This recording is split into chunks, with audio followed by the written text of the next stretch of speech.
everybody, I'm Tom Vasel. Hey everybody, Tom is on my channel again. I can't get rid of this guy. Well, it actually wouldn't be that hard. If Okay. me and Eric Summer were just, was it me? Or Z were just talking about this yesterday. The benefit of communicating this way, you can stop the alpha gamer by simply muting them. Mm-hmm. You cannot do that in real life. But so if you get tired of me, oh wait, I'm at the control board. Exactly, yes. I have ceded control of my channel to you. I just muted wish you me for luck, no reason. everybody. All right. Alrighty. So welcome to the show, folks. We do this twice a week, once on this channel and once on the Dice Tower on Tuesdays, for the foreseeable future, which seems to keep stretching out a little bit more each day, but 'tis what it is. So this show, we do four different sections. The second section, we look at an action mechanism. The third section, we'll make a top 10. The fourth section, we'll answer questions. Section 1, we try to guess the game that Rahdo's playing on his table. This should be pretty straightforward, I think. I can't see it. Is it more Frosthaven? No, this is, was it Forgotten Circles, the expansion for Gloomhaven. Oh, okay. Okay, Yep. well, I was close. Frosthaven, Gloomhaven. Yeah, you can tell because of the little, what's it called? The Diviner class, which is one of my favorite classes I've played so far, although I think it's weird. This got a lot of negative pushback from really diehard Gloomhaven fans because it's an example of an expansion that like really pushes Gloomhaven into completely new areas, and a lot of people were, I'd like to stay in the area I was in, please. But yeah, I was very impressed by it. This is one of the most interesting characters I've played so far, and I've played a bunch of them. So, and I just had this set up because I filmed a little mini run through for my latest roundup last night, and I was going to put it away, but then suddenly it was 11 a.m. and I ran out of time.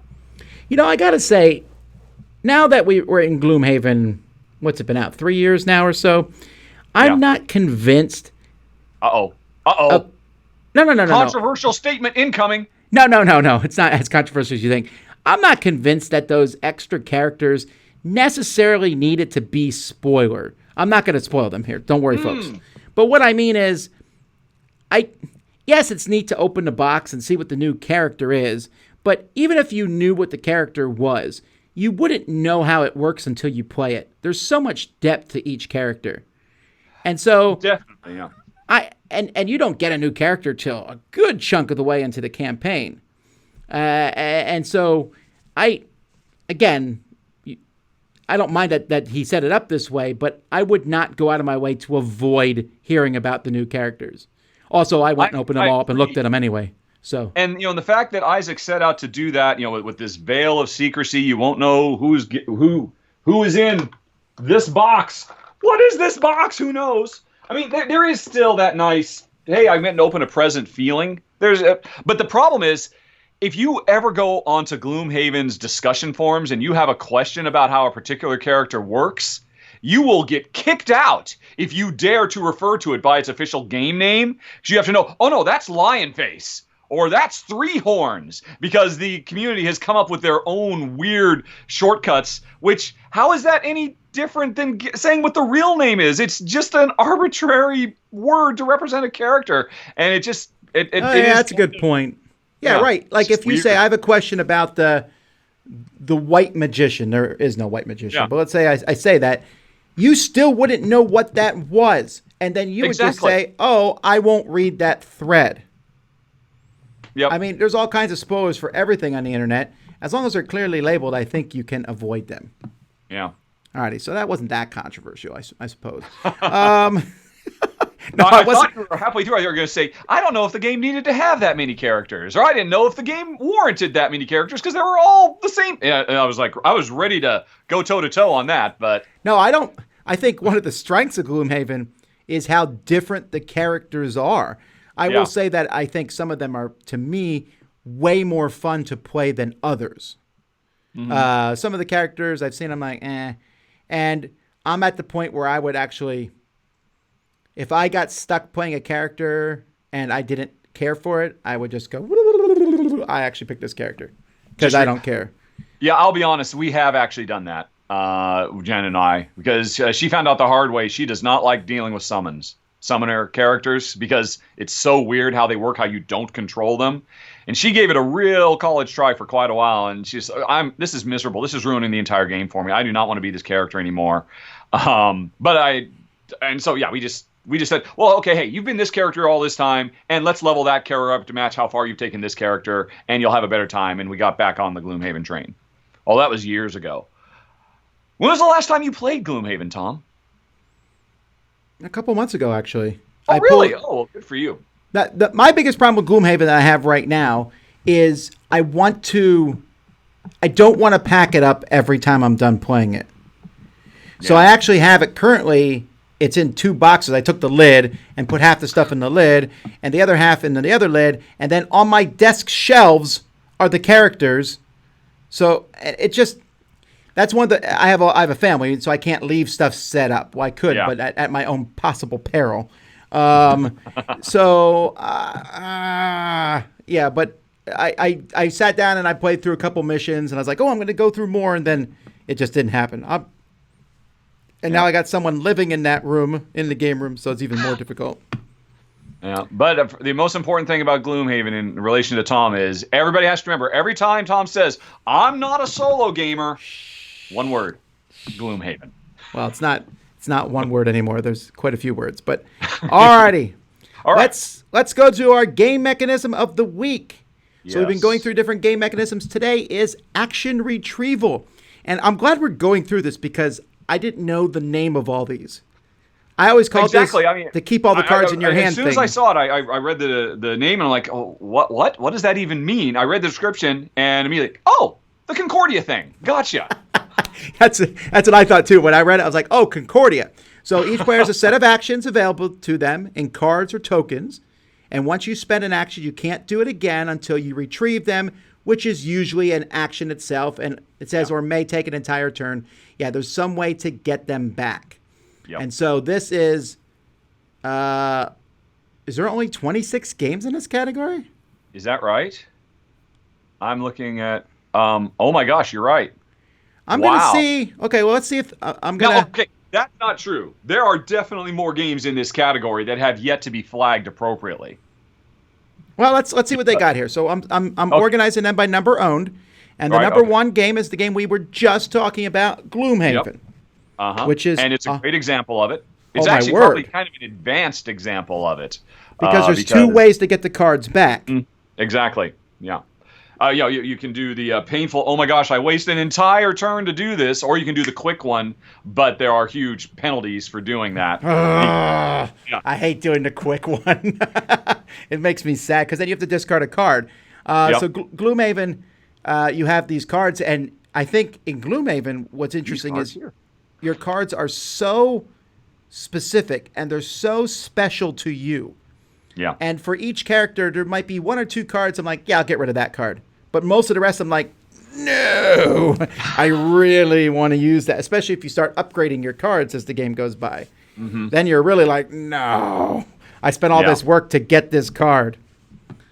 And then one of the beautiful things about Gloomhaven too, in its card use, compared to, I'd be willing to bet probably every other game that's going to be on this list is, most of these are, hey, over the course of the game, I'm earning more cards and I'm adding them, but then I play them and I have to spend a whole turn to get them back into my hand. Gloomhaven is the exact opposite. You start with all your cards and you are slowly losing them throughout the game, and it just creates so much tension because when you're near the end of a dungeon and you're okay, I'll spend a whole turn just to draw 3 cards back into my hand because I've lost everything else. To me, I one of my favorite cinematic moments in all of history is John McClane at the end of the first Die Hard. As he walks as a broken man into the room with the lighting behind him, and he shouts, Hans! And he can barely move. That is what I feel like at the end of every session. At the end of every... I've only got 2 cards left. Can we even get this done? I could do a whole show on Gloomhaven, even though I've talked about it I don't know how many hours. And it's just been fresh in my mind because we played a bunch of it last month so that I could get ready for the Frosthaven stuff. But a great example of this mechanism. All right, then the most famous example of this is Concordia, probably. Yes. Yeah. It is ranked quite highly on Board Game Geek, 17 here. This is the whole general basis of Concordia. If you took this out of Concordia, there would be no game. Yes, you're putting out stuff on the board to score things, and there's a few other mechanisms, but you start with a bunch of cards, and Concordia lets you get extra cards that do cooler things, and then also getting these cards is your point scoring at the end of the game. Yeah. So it's a double whammy, and I still think Concordia doesn't look that good, but it plays very, very well. Yeah. Yeah, actually, when we got the original Concordia, I immediately fell in love with it. My wife, she said, well, this is kind of boring and dry and dull, which was very surprising. You wouldn't expect that kind of stuff from our household since we're diehard Euro aficionados, but it is such a dusty game in terms of its presentation. It wasn't until we got the UK map that she said, oh, this is amazing, because, of course, we lived in the UK for so many years, and she loves England. But, yeah, Concordia really cemented this. But I did a quick scan, and the same year Concordia came out, I think Lewis and Clark came out as well. And I believe Lewis and Clark came out first. And Lewis and Clark does this same thing. You got a handful of cards, you're drafting more of them over the course of the game, you play them until you say, okay, I got to take a break and get all my cards back into my hand. Lewis and Clark deserves a lot more love than it seems to get. Well, there's one major difference, though. Concordia is fun. Whoa! That's right! All right! Wow. Here's the thing I would give you that Lewis and Clark maybe overstays its welcome a bit, because it is supposed to be a fast-paced game, and it can take a long time. But how can you say that? Running in slow motion. So, all right. Well, it took a long time to get across the continent. But wow, that's crazy. I had no idea you felt this way. Yeah, you're gonna get some hate for that, I think. Well, I'm okay with it. Put on your flame shields, buddy. I like the dice game. Anyhow, all right. The next one is Spirit Island. How does Spirit Island fit into this? Spirit Island, it pretty much. I'm trying to remember. You get cards, you play them, and I think it does the exact same thing. Isn't there you keep on running out? I have to admit, I have not played Spirit Island for a couple of years. I really liked it. I do remember getting. I'm trying to remember it now too. It's been a bit since I played it, and then we got Root. I assume one of the races I haven't played does it. Right. The combat. Well, the combat's how does it happen in Root? On Root, each faction plays differently. So the one faction is playing cards that run in a programmable method. The other faction is both remember definitely. There's the faction that moves around, and he's just trying to cause problems with everybody else. Then there's the cats. Maybe it's in Root. I don't know. Yeah, I couldn't say, because I only ever played the programming one and the raccoon. The solo raccoon, and I don't believe. Or no, did the solo raccoon do it? Oh man, Root at the end of the day was definitely not a game for us. So I have a blind spot for that. This makes me want to go back and play Spirit Island, though, and put this, just because it's such a great game. Spirit Island, a cooperative area control game, which is basically what that game is. That is such a cool idea. I just realized that I am not on the screen here. Oh. So, hang on, folks. Somehow, I got cut out. So, we're going to put me back in. Hello. I apologize for doing that. Oh, look at that. Yes, I'm all by my lonesome. All right. There we go. Sorry, everybody. I didn't even realize that was going on. Okay. All right, so back to here. The next two, definitely, though. So we have Century Spice Road, very easily. You play all the cards from your hand, you pick them all back up, you play them all again. Each card gives you a very straightforward action, which is usually collecting resources in some way or changing resources to other resources. Mission Red Planet. And you'll notice there's the second edition, but the first edition came out in 2005.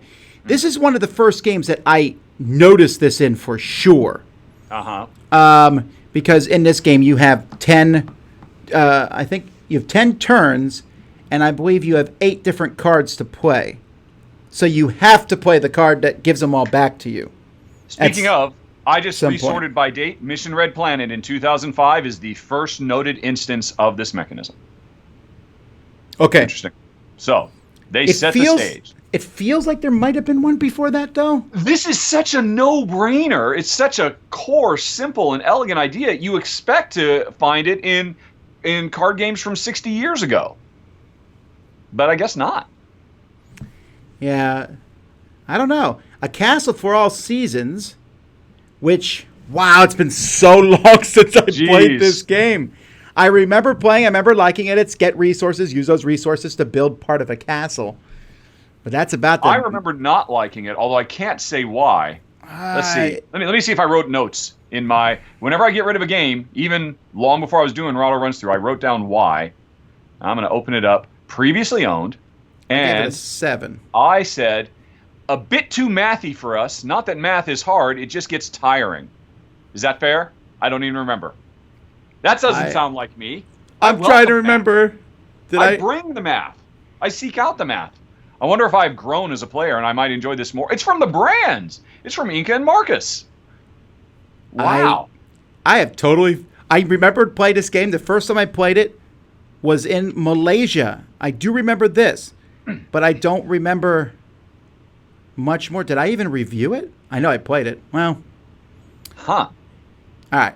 Oddville. I've not played Oddville. I love Oddville. Oddville might be the first What's Your Game I ever played, and this is it to a T, because it's a card drafting game. You're grabbing cards and slotting them together to make a little city, and you have to make sure roads line up and all of that. But the way you draft those cards is you start, I think, with 4 action cards, and you play one, and it lets you get certain resources that you need to pay for stuff, and eventually you have to take a turn where, okay, I really need more of that lumber, but I've only played 2 of my cards. Should I play the other ones and get the lumber later? Or no, I need the lumber now, which is the hallmark of what makes this so great. The fact that anytime you want, you can get that card back that you played.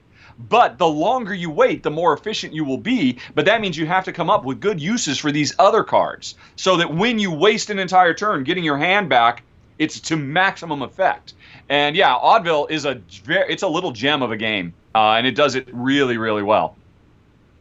All right, then we have Transatlantic, which is basically it's similar to Concordia in a lot of ways. It's got the same basic core mechanism, but there's no map that you're taking control over. Instead, you're a captain of industry building up ships and ship technology upgrades. So a lot of people liken it, but they really do have very different feels, even though they have this same mechanism in their heart. What about Trogdor, the board game? Somehow I missed Trogdor, the board game. I missed it too. Which came out last year. And then Assault of the Giants. This one I've played. This one you have various actions that you're going to take over the course of the game. Do you play them on them and pick them up? I don't remember that part of it. I remember the fighting and how the fighting worked. But let me jump to the next one, because this one is Santo Domingo.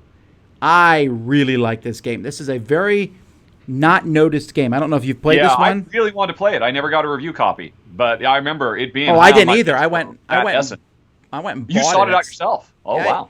Well, I saw it at a stand at UK Games Expo, and I said, "Wow, that looks really similar to what's the game where you flip over ships and they don't pop on you? You push your luck style game, Port Royal." Oh, Port Royal, yeah. It's the same artist, and it's the same kind of box. It's the same company. And I thought, wow, I'll give this one a whirl. And I really thought it was fun. It's the same idea where you all play a card, and then you can't play them again, but you also it's simultaneous selection, so what everyone else plays can affect what you play too. Really? I love simultaneous action selection. That is one of my favorite mechanisms of all time. You just put this back on my wish list. I have just marked it as like to have. Then these next 4 games aren't out yet. March of Progress, 100 Astronauts, Bronze Age, and Statera. Well, I'm assuming they're not out. There's very few things on them. Man, this is really bugging me, though. And Monuments. Oh, Monuments. This is really bugging me, though. I really feel like this must be in more games. Well, I mean, it's interesting. As you just pointed out, it looks like there's maybe an explosion of games coming. And, maybe it's something that... Again, what was it? Mission Red Planet. But all the way back to 2005, this existed.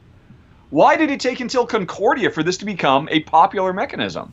That is really surprising because it just works so well. It creates so much tension. And you know what? Lewis and Clark is missing, having gone through this list. Let me throw this one out at you. You tell me. What about Euphoria? Because they're not cards, they're dice that you put out on the board. And eventually you're going to get to a point where anytime you want, you could spend a whole turn recalling all those dice. No. But what you hope is, you hope that other players will bump them out of their spots so you can get them out without having to waste a turn recalling them all. Same thing for the orange game that I can never remember the name of, the game that was all orange. The trouble with, not the trouble with tribbles, Yes. asking for troubles. Asking for trouble. Yeah, exactly. I don't think those so are, because that's just worker placement. They're not an actual action. They don't give you an action. They're an actual worker. So there are other games like that, like Manhattan Project and things, where you put your workers out or you pull them back. Well, okay, I'm going to go back to the description then, because I think you It's a said different category. You know what? Some other affordance embodied by cards, tokens, or another affordance like workers.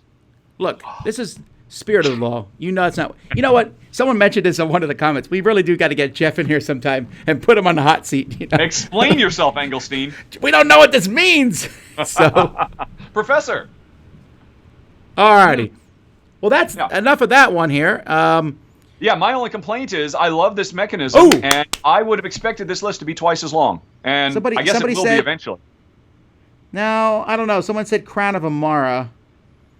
But in Crown of Amara... That's the crazy triple rondelle game, isn't it? Oh, no, but it is. You're right. Well, in Crown of Amara... there's all these rondelles, but you are playing 3 cards, and eventually you pull them back, don't you? Sure, but they come back automatically. So okay. If they come back automatically, then that's a pass. Because the whole point of this is that tension. I cannot wait to get this card back. I'll take it back now, even though it's a waste of a turn, so that I can basically play the same action twice in a row. Someone just pointed out Flotilla has this. I haven't played Flotilla yet, but Aquatica definitely has this. 100%. The new Aquatica from Cosmodrome. Right, and that's... Honestly, if you put this in your game, the chance of me liking it is really high. This is one of my favorite things that exists. This is simply a mechanism that is hard to mess up. Just kind of like it's hard to make a truly bad roll and write game. I think it's kind of hard to make a game that isn't fun on some level if you just use this basic system. And in the meantime, I'm going onto Aquatica and editing the database so that it can get added to this list. Because this will not stand. I love Aquatica. All right, well, while he's editing that, let's jump to the next part where we go over a top 5 list. Woohoo!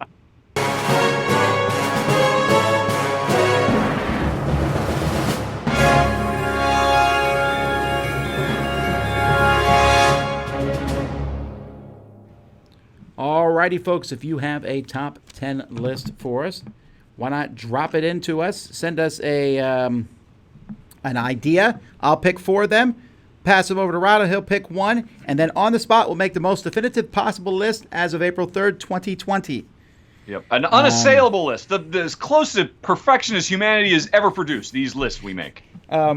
Yes. So humility definitely is a list. The most top 5 humble people. Top 5 humble brags. Alrighty. So someone already mentioned this one. All right. So it's always, you're allowed to mention things that have happened.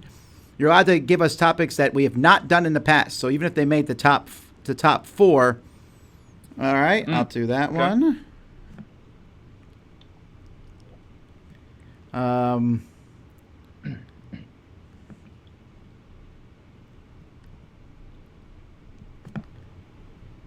All right, I got them already.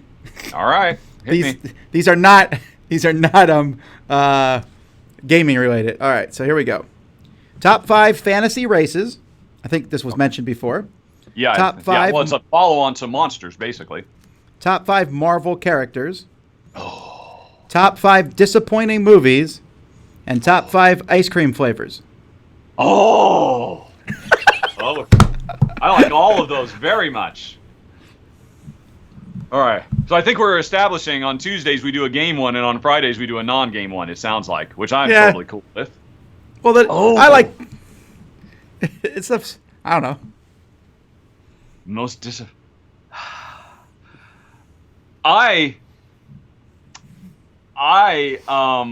Oh man, it's so geeky inside baseball to do top 5 Marvel characters, but that's what I want to do. But I feel like, should we do something a bit more broad? Or what do you think? I think who cares? I love talking Marvel. Make mine Marvel. All right, this is from Board Game Fangirl. Top All 5 right. Marvel characters.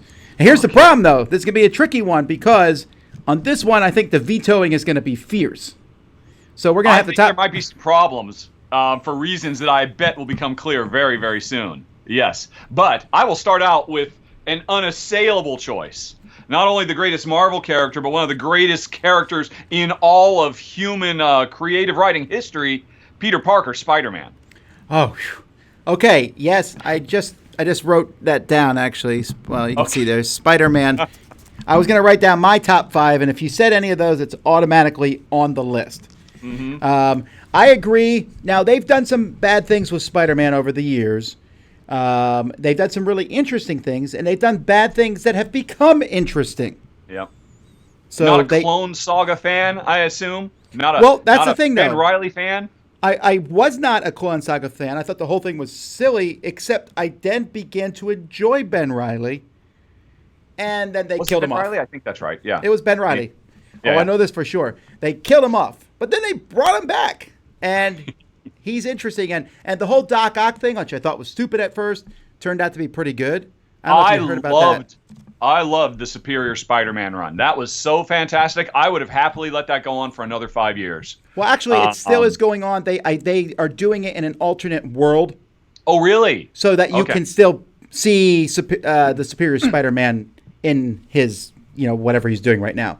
And they've done some things that some of my most unhappiness with Marvel has been Spider-Man. Like when they did the breakup with him and Mary Jane.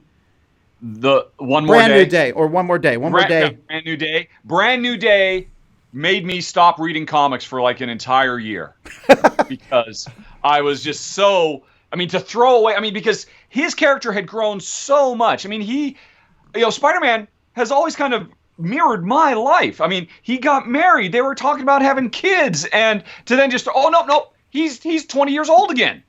And he's back straight out of college, having problem going on dates, and it's like, why? You're throwing away so many years of rich development.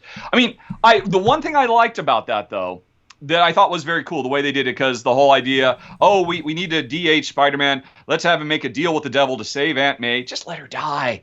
Let her die, I'm sure we were all saying. But when Mary Jane Mary Jane is the one who really made the deal because she didn't forget and she was forced to remember the life they had, and that was amazing as a concept, and they could have done so much with it, and then they totally flub it and throw it away. They really did.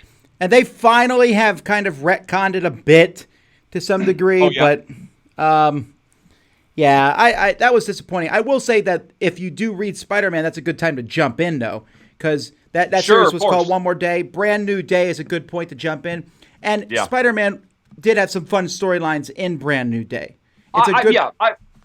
the work they did within that confine, I just hated the entire construction because, to me, one of the strengths of Marvel Comics over DC has always been, we don't do... Let's just completely wipe the entire world and start over. Ever since Crisis on Infinite Earths, which I admit was kind of needed in the DC canon, but now, DC will just, let's New 52 it. Oh, that didn't work out. Let's do whatever we're doing, and they just keep on resetting, and nothing has any stakes. Marvel, the stuff that happened in the 60s, yes, no longer was Tony Stark lost behind the lines in Vietnam. They changed it to the Afghan War, but the stories still maintained continuity. But then they did Brand New Day.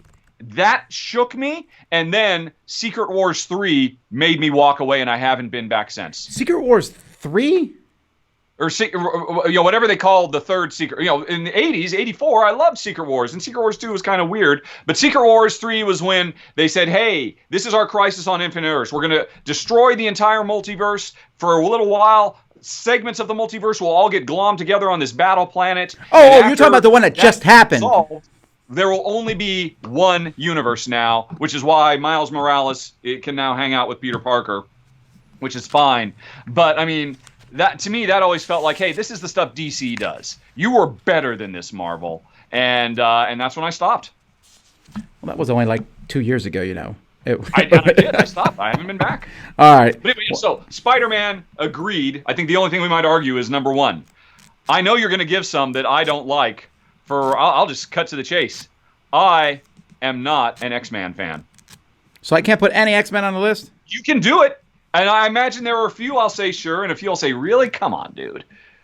Well, the only X-Men... I like a lot of the X-Men, but my favorite is Iceman. Bobby Drake. Because he has such an interesting history. So he and his parents have a really bad relationship because they don't like the fact that he's a mutant. So that's kind of interesting. Okay.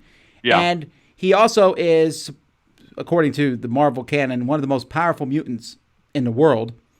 Like, he could freeze the whole world if he wanted to. Yeah. But he doesn't know how to access this power. How Human Torch, if he wanted to, could ignite the atmosphere and just instantly destroy the planet as well. Omega-level threats they are. Yes. Yes. So I've always liked him. I like his sense of humor. I like the characters who don't take themselves too seriously. That's why I like Spider-Man. Because Spider-Man always has a quip, and no one likes Spider-Man. It's unfortunate. they should like the guy. But so that's fine if you don't want to put any X-Men. I don't. If you're gonna, to me, here's my problem with the X-Men as a whole. For the vast majority of their time in Marvel Comics, they might as well be on a completely different publisher because they exist in a almost parallel universe. I loved X-Men versus Avengers, and I loved Black Panther marrying Storm. And if there's one X-Men I can tolerate, it's probably Wolverine because he's so popular that he keeps popping into regular. He's on like 8 different teams, though. He doesn't have enough time. Wolverine doesn't have enough time to be on all the teams that he's on. And they also, I like Wolverine a lot. He's a fun character, but it's hard to feel any sort of connection with him because he literally just dies all the time or is in a position where he would die and then doesn't. Yeah. His healing factor. He's an immortal character. There's no stakes for him. And not that there hasn't been really amazing storytelling done with him and all that, but still, none of the, so it's interesting. Bobby Drake for you speaks to you. Because what you just talked about is his problems with his family and his background. You were kind of convincing me a little bit there by making him a more interesting character because I just tend to dismiss them all as, they're just all those X-Men that might as well be in the Wildfire universe or something like that because they're really not part of the Marvel universe. Well, the universes collide a lot more these days. There certainly is. Do they? There certainly is a lot more crossover than there used to be. And there's a few characters. Wolverine, like you mentioned. The Beast is consistently all over the place too, because Beast was on the Avengers for a while. Yeah. Let me see here. So Spider-Man. If you could only have one X-Men, it would be Iceman. You're saying Iceman is the pinnacle of X-Men. He's my favorite X-Men. I don't like Cyclops. I don't like Professor X. They're too pretentious, both of them. Yeah, if I had to pick one person from the X-Men, it would probably be Magneto. Because thinking back, Magneto is a really kind of pivotal character in the Marvel pantheon because back in the original Secret Wars, he got put with the heroes. And everybody's like, why are you here? This makes no sense. You're clearly a villain. 30 years of comics lore says you're a villain, and yet Jim Shooter had the foresight to put him with the heroes because Magneto considers himself a hero. Because he is viewed from his perspective. And I thought that was really showed a lot of insight into humanity, and I really liked that. And then, and that kind of created almost a Magneto trope where, this month he's a good guy, this month he's a bad guy, now he leads the Avengers, now he's restarted the Brotherhood of Evil Mutants. But I always thought that was an amazing moment, and it blew my mind as I was going to say a kid, but it was his early 80s, so I was a preteen, that why is he here? And so for me, it was a very eye-opening experience. It's like one of those early moments of literature that kind of informs my views of the world that, you know what? Terrorists don't think of themselves as villains. They see themselves as heroes. And so does, and they gave, they gave him a platform. So I thought that was really amazing. If I were to call out one, it would probably be him. Plus his powers are cool. They are cool. If they are somewhat inconsistent, but that's a problem with Marvel in general. Marvel doesn't know how to define their characters' powers. For a while, he used to be able to manipulate the iron in your blood and suck all of your blood out of its body. He hasn't done that very often, though. No, because they realize at a certain point it's getting kind of ridiculous, I think. Yeah. Let me see. A character that's really grown on. Well, okay, I'm going to go with an obvious one first. How about Captain America? I've always liked him. You think he's too white bread? I think what the movies have done with him, which to be fair is kind of encapsulating 50 years of comics history and compressing it into 10 movies. If it were not for the cinematic universe, I mean, Captain America was always so ho-hum. I would give it, though, to Bucky Cap.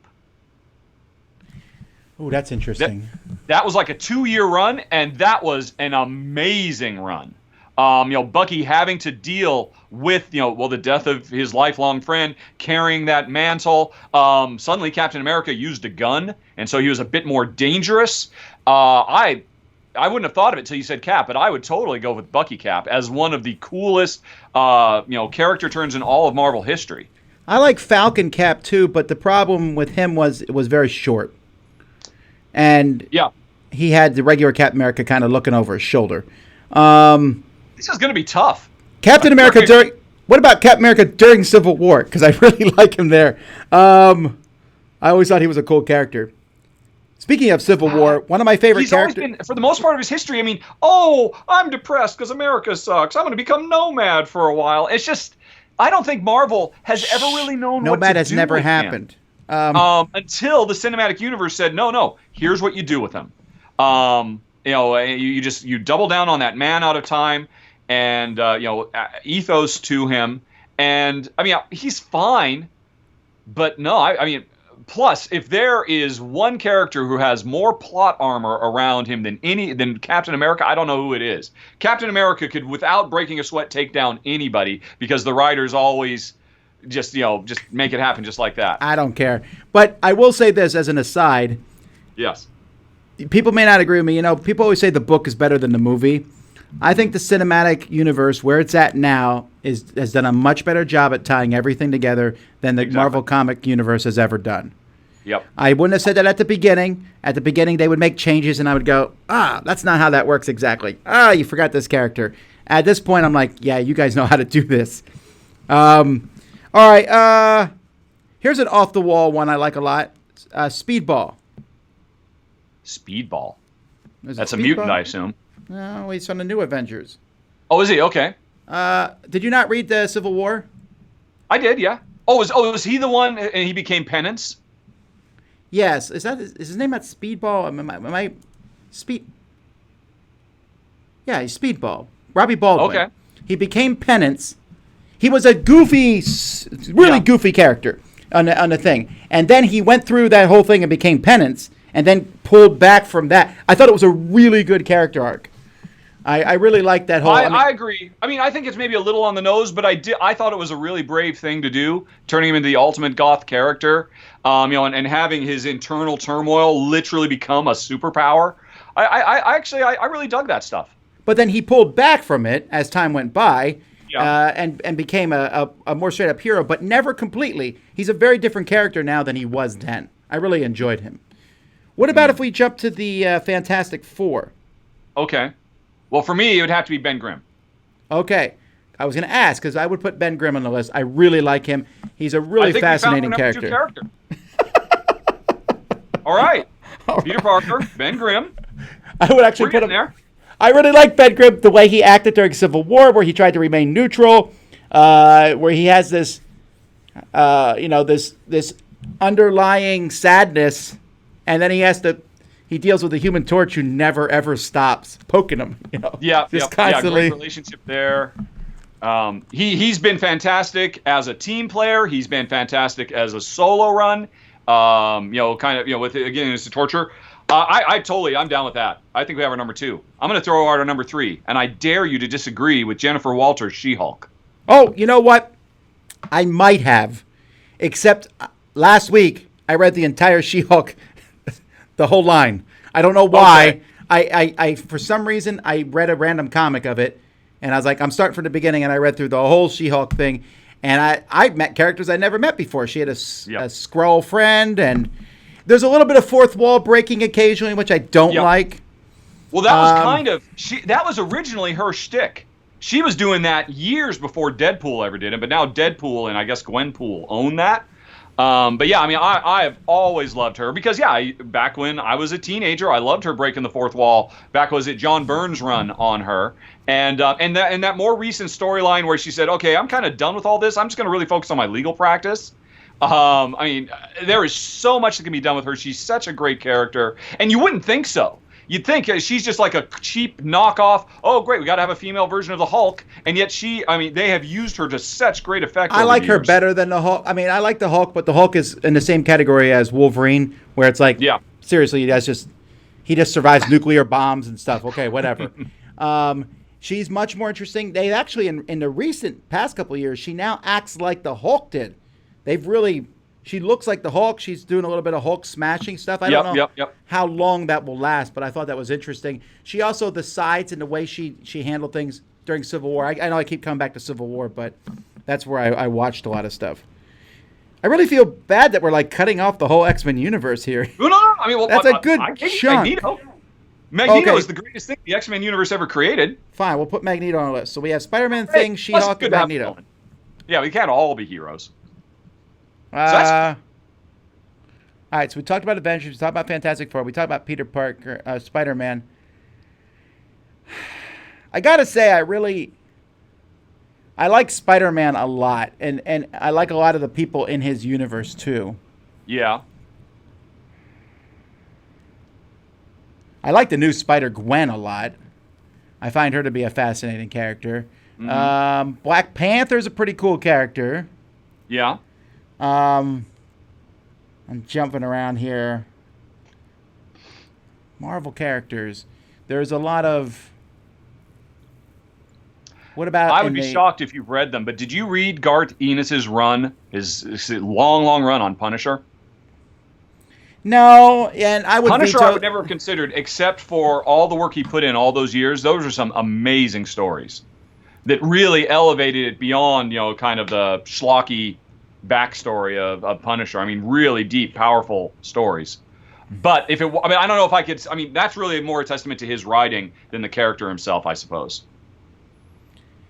Yeah, Punisher's okay. It's just that sort of thing is like in a different Marvel universe. So whenever they bring Punisher in, how you mentioned the X-Men, that's how I kind of feel about both Punisher and about Blade.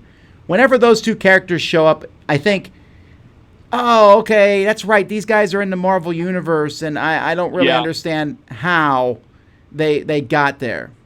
Yeah, and what does their being here imply? I mean, that would mean the whole Marvel universe should be different if there are vampires running around like this all the time.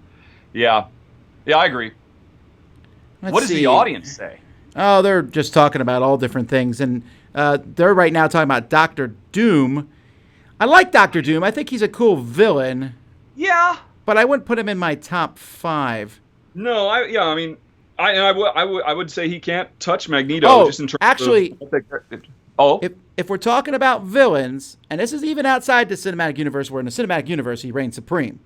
But Loki, I really like. Loki is cool. In the comics, Loki does a lot of cool stuff. Yeah, he's really important. And, he's got such a rich backstory as well. Huh. I don't know that I have a problem with that. Well, just in purposes of moving us on to the question and answer segment. All right. That's true. So here's our team. Spider-Man, The Thing, She-Hulk, Magneto, and Loki. Pretty powerful team and pretty smart team. Yeah. Super geniuses. It's time. Yep. Okay. I'm good with that. All righty, folks. We're now going to jump to over that. I'm cool. Your questions. That's our definitive list of top 5 Marvel characters. Let's jump to your questions. Ask us stuff, and we may or may not answer it. All right.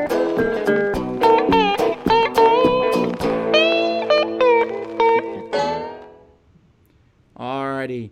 Yeah, a lot of people mentioned while we're waiting the Guardians of the Galaxy. I love them. I love them in the movies. I didn't even notice them in the comics until now. Now they've done a lot of things with them.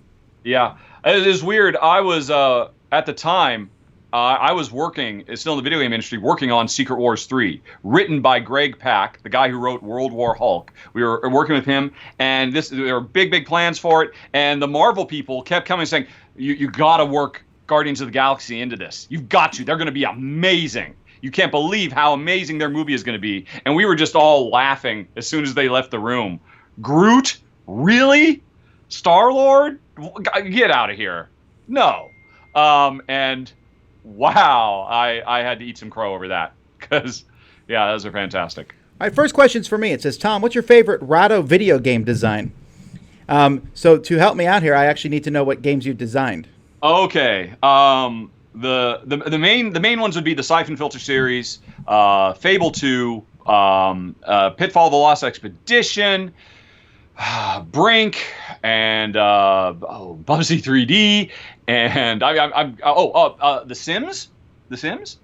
I'll give you that. I'm gonna have to go with The Sims because that's the only one of those I played. There you go. Yeah. Yeah. I don't think I have a bit more action-packed background than I think probably is what Tom works his way into. Yeah, I did the Sims for PlayStation and GameCube and the original Xbox, which was a very fun project.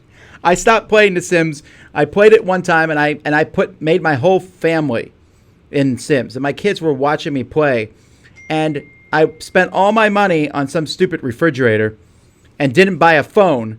And then one day when I was at work, the house started on fire, and my wife and kids died because there was no phone to call anybody, and my kids are watching this happen. And then I come home, there's a baby. One of the kids was a baby, and I was so depressed that I left the baby out on the lawn, and then Children and Family Services came and took it away, and the kids were like they were really bothered by this, and I was like, yeah, I'll play something else. I'm obviously a not good simulation parent. Yeah. All right. So let's see here. People are talking about Guardians Galaxy. They can't let that go. What countries have you played games in? Oh, that's interesting.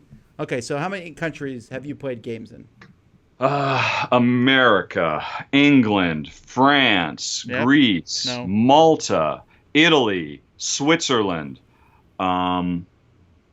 Germany, the Netherlands.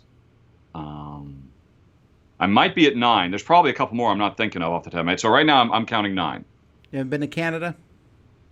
I've never played I've been to Canada as a kid, but not as an adult. Cyprus. That's 10. We played on New Year's Eve some year when we went there for a holiday. I said Greece, right? Yeah. So I'm gonna cap it at 10. There's probably a couple more that I'm not thinking of. Right, and my apologies to anybody I'm not thinking of when I mentioned that. All right. Portugal, of course. That would be 11. Sorry, Paulo. I got USA and Canada, and then Korea. Okay. China. Nice.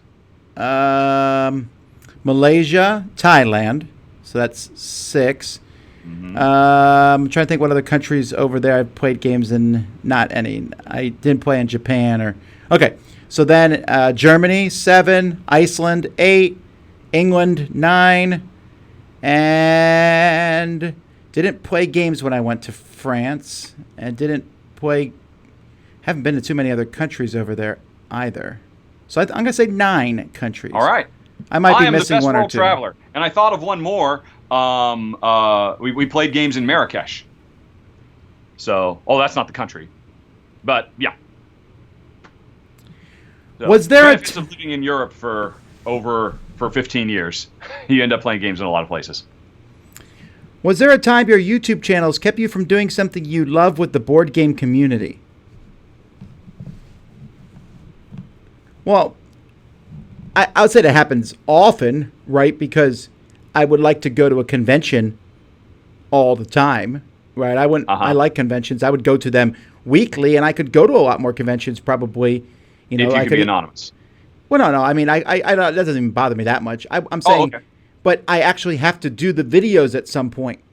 I don't want to turn into, with all due respect, to George R.R. Martin, who goes to so many cons and does so much stuff, he never writes the book. Ah. Sure. And if I went to cons all the time, I wouldn't actually have time to do reviews. So I guess I could say that. Like that, Yeah.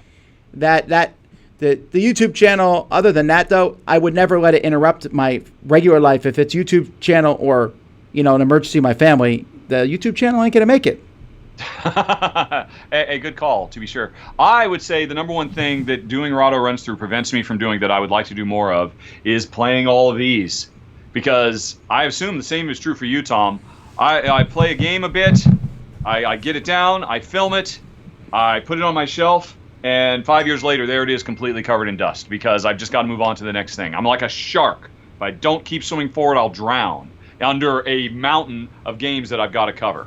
And that bothers me, and it really bothers my wife, Jen, because I'm a total cult of the new guy. I love experiencing new stuff. And bring it in. I want to see new mechanisms or new mixes of mechanisms. But my wife is not quite so excited about just being able to experience the science of game design evolution, and she would very much like to go back and play. I mean, she would love to play Concordia right now. I ain't playing Concordia right now, no matter how amazing it is, because the next game, Liberation of Rietberg, is waiting to be played. So that's the number one thing that I remember before I started Rahdo Runs Through.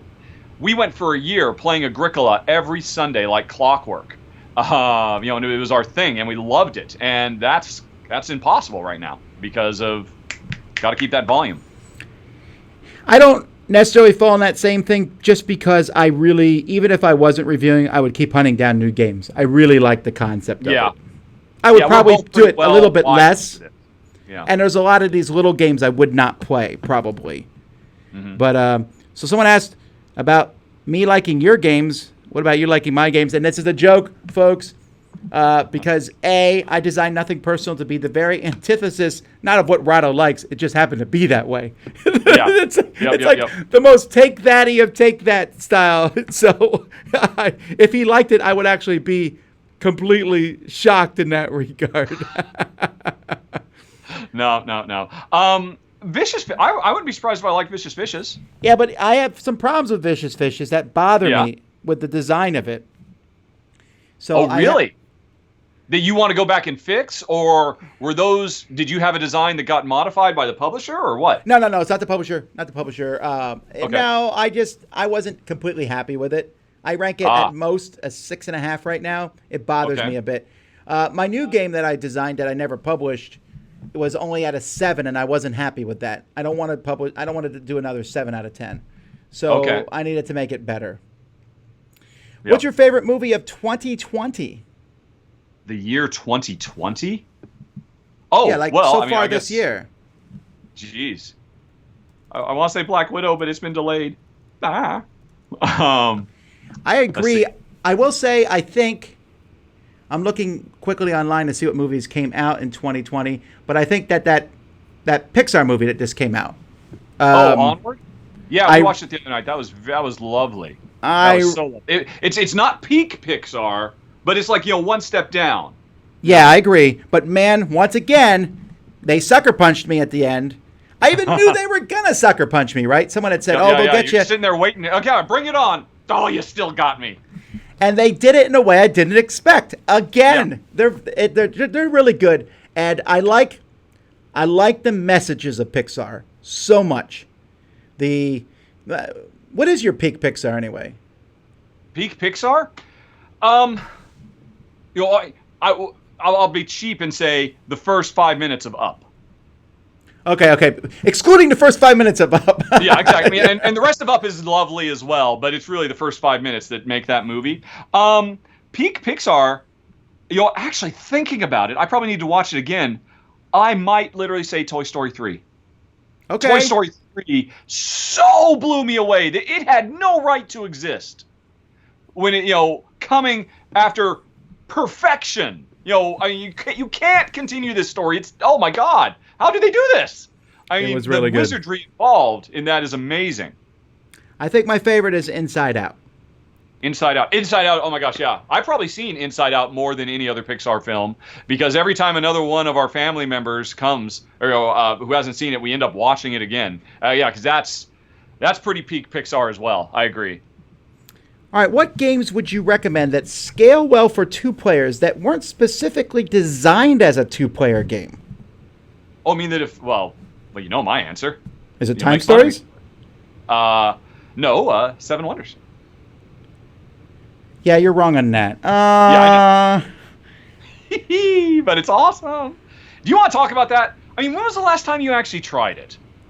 What is your problem with the two-player variant for Seven Wonders? I actually don't. I don't. He doesn't remember, folks. He's never actually played it. It's He's been just drinking the Kool-Aid, going along with the cool kids. For sure. There's a lot of that going on involved with it.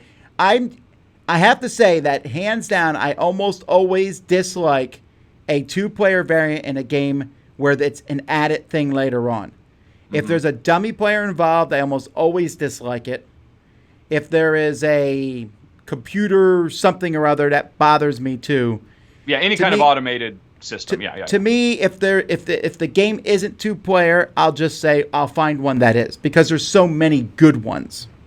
And there's a lot of games, especially Rosenberg games and Feldian games, that I think are almost best with two. Well, yeah, I mean, Rosenberg games, I mentioned before, Feld games are designed for two. So, I mean, that's my easy go-to. I'll try to think of something else. Something that really shouldn't work for two, or, officially wasn't two or something like that. Let me look at my list. And you need to think of one, too, which is going to be tougher for you, because two-player is not your... Because, it's not even that. It's just that I'm a big stickler for following the rules in the box. So if it doesn't mention two, I will not even try it with two. I'm trying to think of a game that worked with two. I know I've done some. I know that I played some games that were really good with two. What were they? Yeah. I might say Time Stories, actually, because I think you can play Time Stories with two. Yeah, Time Stories was, for the longest time, right up until about a month before release, it was listed as a 3 minimum player game. And then at the last second, and I just dismissed it out of hand. And at the last second, they said, we put in 2-player rules.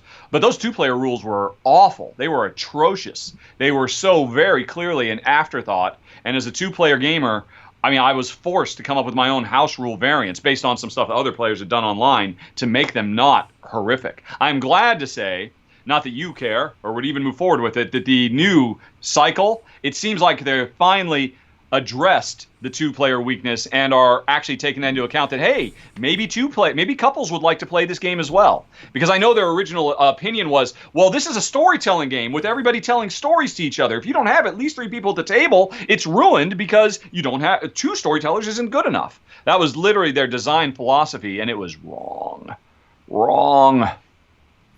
By the way, I knew people would mention this. When we talked about countries, people talked about the cruise. But technically, I never left the ship to play. Really? I left the ship, but I never played a game on an island. And if I know anything about modern day things, the ship is an international conveyance.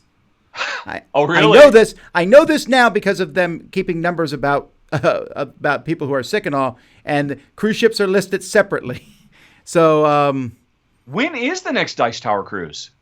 Oh, it's February. Okay, so you got plenty of time to figure out what's going to happen. Yeah. All right. I'm not even thinking about that right now. Yeah. Yeah, I'm sorry. I don't have a good answer for this question. I apologize, everybody.